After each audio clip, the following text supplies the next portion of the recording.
Hi, this is Shohei, and in this video I'm gonna be discussing Mongolian Judo.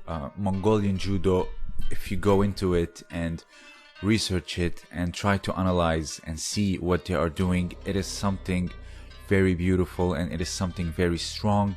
It is elegant and it has a lot of subtleties and a lot of hidden details when it comes to everything about Judo, from grips, grip fighting, techniques, the past, the future, and how they try to deal with their opponents. I believe that Mongolian Judo is severely underrated, and it has a lot to do with respecting tradition but also trying to go further and beyond. For example, when it comes to gripping, and also when it comes to the choice of techniques, and also the additions and the little detailing that goes into techniques that can make them either very much respecting tradition but also taking them way further into the future when it comes to everything. And I believe Mongolian style of Judo can be very beneficial for all aspects and all situations. And when I say this, I mean MMA, self-defense, and no-gi grappling. Mongolian Judo can really take someone to the next level, not just in the context of Judo, but also everything that has to do with related arts, like I said, like no-gi grappling, BJJ, with the gi, MMA, self-defense, etc. So I mentioned tradition, and the first thing that I want to talk about is that Mongolian Judo has some roots in Boch wrestling, which is the Mongolian traditional or folklore wrestling. This is footage from Felix Fukuyoshi, I believe, credits to him. So you can see that it is a type of jacket wrestling, very similar to Irish collar and collar and sleeve.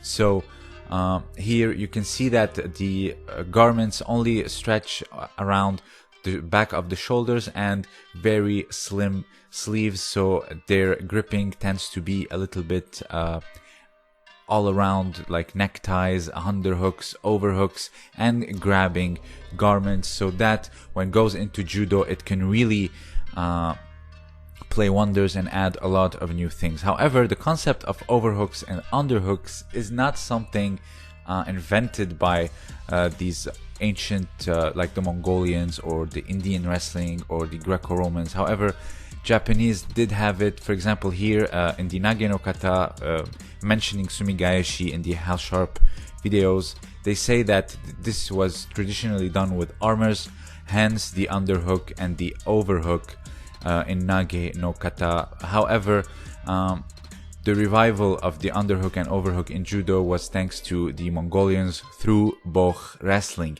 One example of this is Sakambatar Kashbatar, 3 times world champion and Olympic bronze medalist. And here you can see demonstrating in fighting films. I love you fighting films, but consider this as free marketing.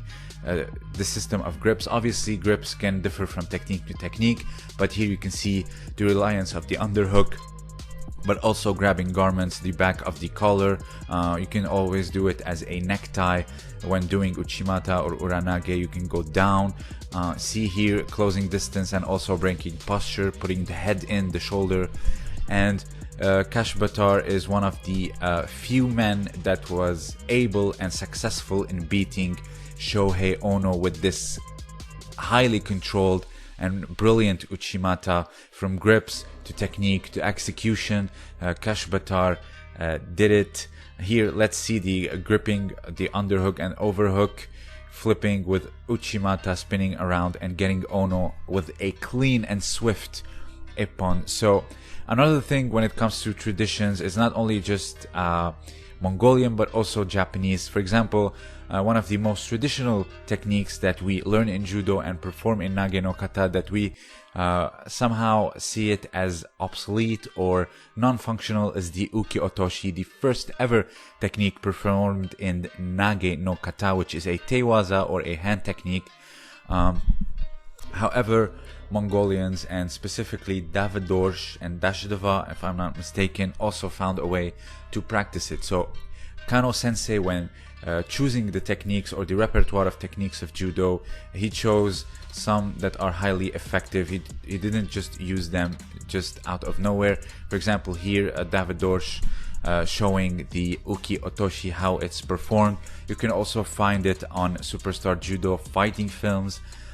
It is a technique that can be performed in high-level competition, as shown by David Dorsch, and also still respecting the older and more traditional moves of judo, like the uki otoshi. So here you have the revival of the underhook, overhook from all traditional styles of koryu and also boch wrestling.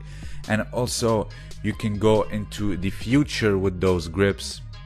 For example, here I was amazed once I saw this. Please do not do this with your friends in Shiai or whatever, but look how they took the Ouchigari to a whole new level, grabbing the head, strapping the chin, and striking with Ouchigari. Please do not do this. Even fighting films warns when it comes to this technique. So, like I said, the gripping, it can either go to no-gi grappling, jiu-jitsu, self-defense, MMA, like the Uchimata that we saw, and boch wrestling and the old underhook, overhook of the Japanese. So they not only revived it, but also mastered it and made it compatible to judo and gi judo, which is also can be translated into no-gi, how you grip. You can wrap the neck with the collar tie, and also going for an underhook, which can work with gi and no-gi, like I mentioned, and can also translate into MMA and no-gi grappling and also judo. So taking these old elements and refining them into the new system of competition in judo. For example, when the Japanese started using the gi, they only went for sleeve and collar, which I mentioned a lot in judoka profile when it comes to Japanese judokas. And also the missing link is newaza. Look no further than Munkbat. Munkbat is constantly on the podium of the IJF, and also look at her newaza. She is basically an anaconda, wrapping around and submitting or pinning down her opponents. Truly a newaza master. So you can see that Mongolian Judo transcends to all aspects of judo and also the related arts.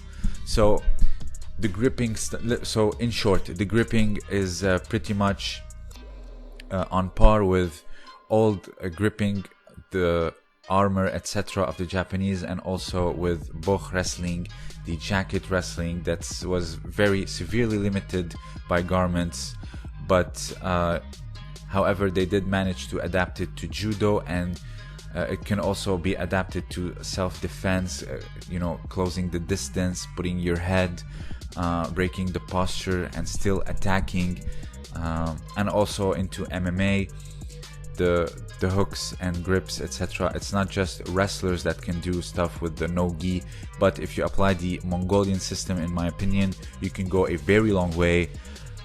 So this is basically Mongolian Judo, why in my opinion it is underrated. There's so much subtleties to it. The gripping that respects tradition but also can go into the future, and also how champions like Kashpatar were willing to go further in the technique, like adjusting that Ouchigari. They first banned it because doing a headlock and going down like a guillotine, it's very dangerous on the spine. So he adjusted it with like a chin grip, which is also still dangerous. It was still legal back in his day. I'm not sure about now. I doubt that it is legal today, but still you can always do something new with traditional techniques like the Ouchigari. So like I said, this is Mongolian Judo. I figured I would do one video dedicated to their techniques and to their gripping, because it is phenomenal and criminally underrated. Like I said, one of the few to beat Ono was Kashpatar using Mongolian gripping, and that Uchimata that planted Ono clean for an ippon. So if you have anything else to add about this style of judo, let me know down below.